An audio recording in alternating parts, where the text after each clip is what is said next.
Hello and welcome everyone. We are in our monthly Q&A session in the Alchemy Lab, and we have some gorgeous questions posed. First off, we're going to answer Kerry's question, which is like, when you have animals come into your dreamings, what can it mean? And like, what can you then do to also kind of track the meaning? So when it comes to animals, I find that the first thing that you need to assess is this one of my totem animals versus is it an animal messenger? So I'm just going to go into the difference of what I believe the two of them are. So an animal messenger, I believe, is just one of the ways that Mother Earth and the animal kingdom, these are our brothers and sisters in the furred and feathered and scaled form. So they all hold their different meanings and messages, and they will reach out to help us at different times. So an animal messenger is somebody who is an animal, bird, insect, fish, reptile, anything that is coming to give you a specific message. And depending on how often they visit is, are you listening to that message? So sometimes you can have an animal present itself just a few times and then it disappears for a while. And usually you're not getting the message, and that's why it's sticking around, or you will keep kind of having that issue. One of the ladies was talking about snake dreaming. Now, I have the same thing with snake dreaming, or I physically see them. They'll come into my life, whether I see it while I'm driving, or it's in the roof, or it's in the backyard or something. And whenever I know that the snake is coming, it's more than just transformation, which is more the butterfly. It's transmutation, which is the complete shedding of your skin, and it's going into like initiation. So whenever the snake visits, I'm like, yeah, okay, I can do that, but thanks for the warning that I'm in metamorphosis in an epic way and completely transforming into something new. Now, once that period of initiation is over, the snake will usually not appear for quite a while. So and you can go, oh, well, how do I know whether or not I'm just meeting one in the street and it's just doing its job and then it's moving on and it's no real messenger? And it comes down to whether you're seeing it physically or in your dream, how they're interacting with you. Quite often I'll have them come and just stare at me in some shape or form, or they'll shed their skin right near me. And I even have different birds will come and fly and just stare at me. So they interact with you in an uncharacteristic way in real life. You'll just look at it between you and them, and you're like, there's this connection. So that's when it's an animal messenger, is it usually comes in to deliver its message or its medicine, and then it shifts out and you don't see it for a while. There's an incredible book called Animal Messenger by Scott Alexander King, which I have referenced and used so much in my life. It's not funny. I've gave one to my brother and my mother. And so if I can't access my book, I'll ring a family member and I'm like, can you text me the picture of what this means? The really cool thing about working with the animal kingdom is the more that you accept them as messengers, the more you have these cool interactions. And same with my family members who now all like, we just totally believe in it. So different times, the butterfly will in particular come and just not leave my brother alone when he's in times of transformation. It's quite interesting. So you can have like this real intimate relationship that you build up with the animal kingdom. So that's an animal messenger, is when it's coming to give you a message or medicine and then it kind of just disappears. What is the difference between an actual animal totem then? And it comes with a deeper emotional connection, and then also that they don't really ever leave. So I have 3 animals that consistently work with me, for like the last 15 years, and that I've been aware of it. And that is the snake, the crow, and the willy wagtail. It's a tiny little and very noisy black and white bird in Australia. So how do I know and what do they mean for me? So the crow really represents grounded, emotional, soothing. Everything's going to be okay. I had this intense moment when my mum was in about to have an operation for uterine cancer to remove full hysterectomy and everything. And the surgeon, he's a brilliant oncologist and he was really, really honest, and he likes to mentally prepare people. And he's like, I'm going to be honest, if the cancer has grown outside of the womb lining, then there's going to be ongoing issues going forward where we have to kind of look at the lymphs and just track and make sure everything's okay. If it's contained within the womb and I can just literally throw it out, that is the best case scenario. So all of us were so like on pins and needles, all just like, please let it be contained within the womb. That was all of our prayers, because it was the difference between, you know, guaranteed mum's going to last for a lot longer to, you know, this is going to be an ongoing battle. So I had this moment in time where, you know, I was able to stop out on this little mini veranda, and there was these crows just cawing, singing, and so loud. Now, a lot of people think crows and death, or crows and bad, or crows and black magic, or like it can be a negative thing. I went from extremely nervous, petrified, like mess, to listening to them, and everything just drained away, and I was so certain and confident and just amazing.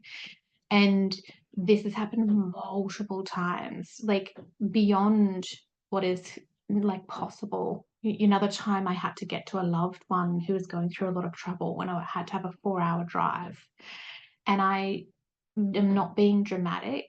Every bend that I went around for 4 hours, there was crows on the side of the road just staring at me or calling to me. They swooped in front of the car, and it was just, they were magically there helping me along that trip. There's no way you can have like 500 crows and on a trip that you've done all these times. Like, they knew that I needed the emotional support, and they just manifested and appeared and was drawn to help me along the way. That's an animal totem. They provide a deeper connection and some kind of an emotional aspect. The snake, I have dreamings of it, weird ones. I will be on the side of a cliff and this big rock python comes and it talks to me and I talk to it. I don't know how many times I've had that dream.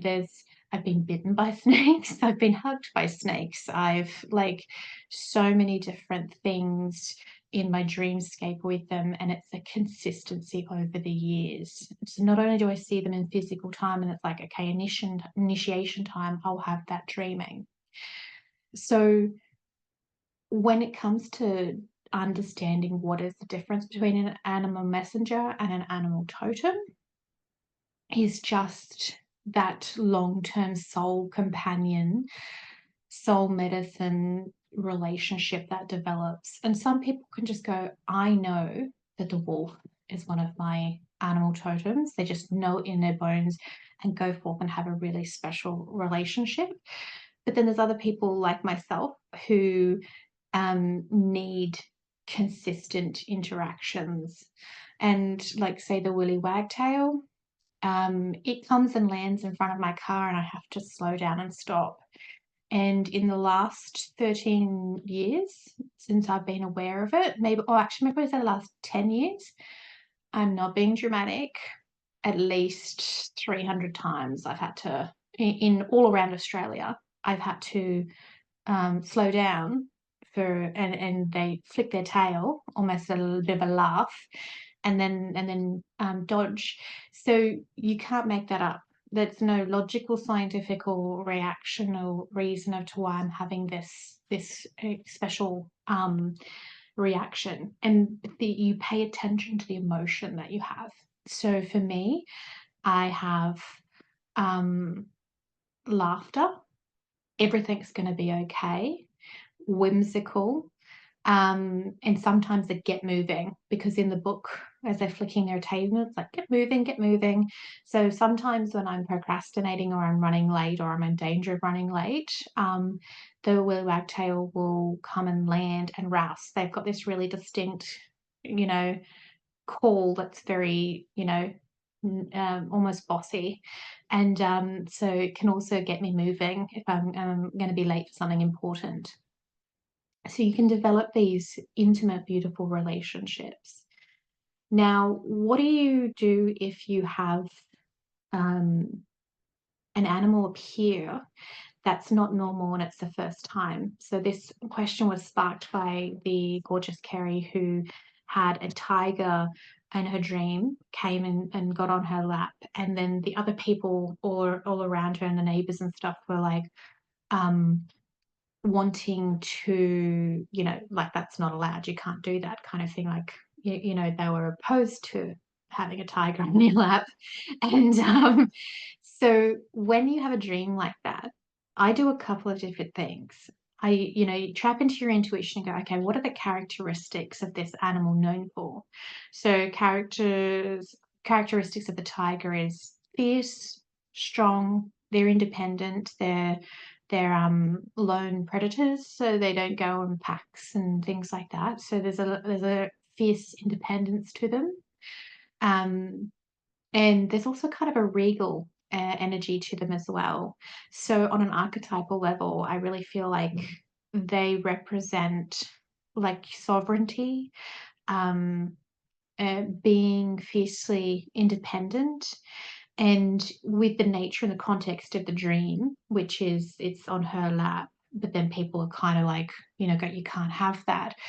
I would be questioning, is this a message in a time where, embrace my individuality, love my strength and my fierce independence. Don't let other people tell me what to do and tell me that this tiger is a bad kind of thing.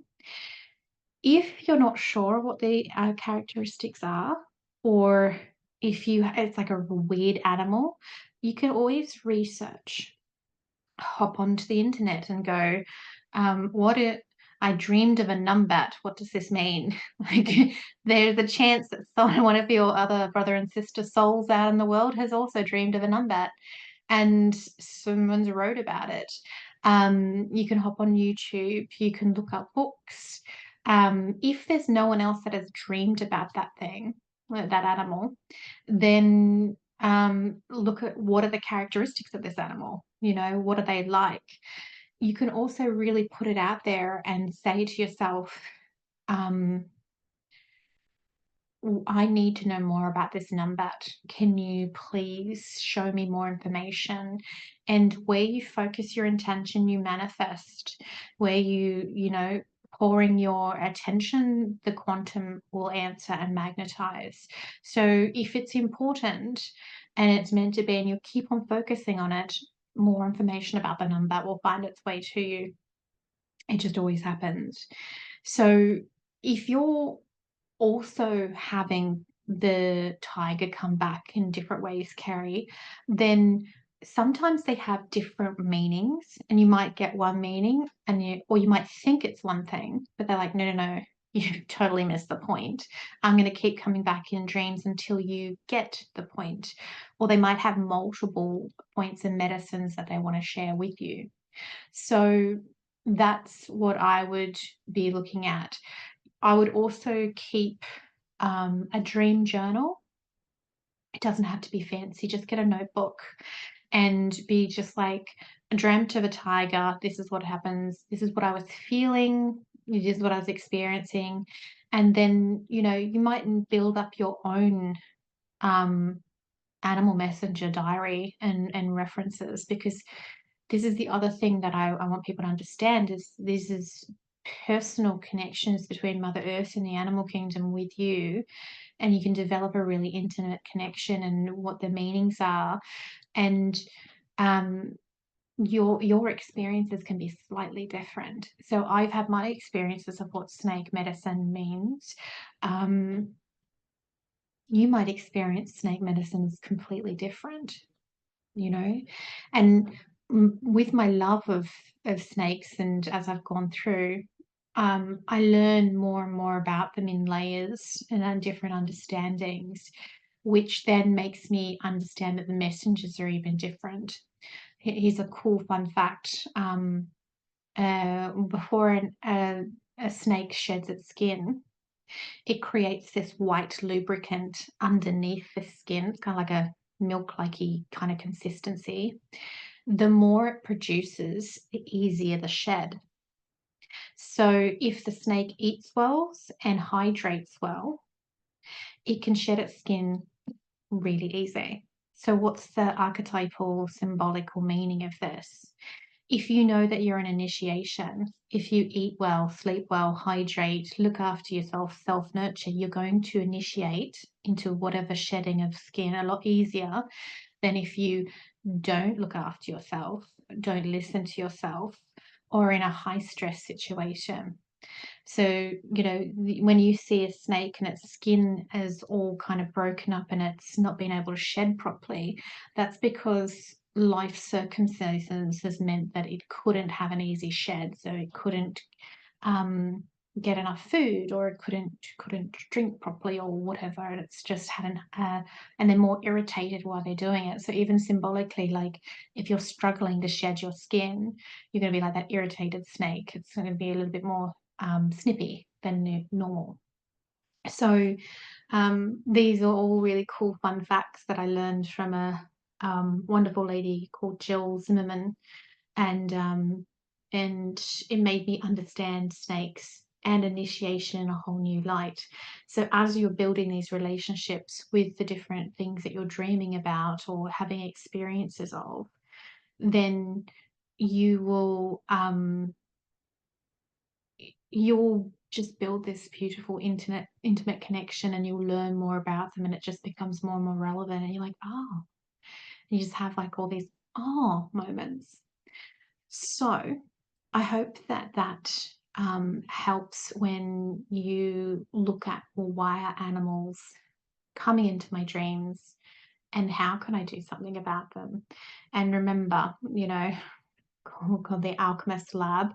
With alchemy, knowledge and wisdom is always, you know, keep that diary, keep building your references and your wisdom and your knowledge. And, you know, if you keep dreaming about an animal over and over, if there's a reason, it's not just for no reason. It's always going to have some deeper context to it, and you may as well utilize these tools than dismiss them. So let's go to the next question. And thank you, Carrie, for such a brilliant question.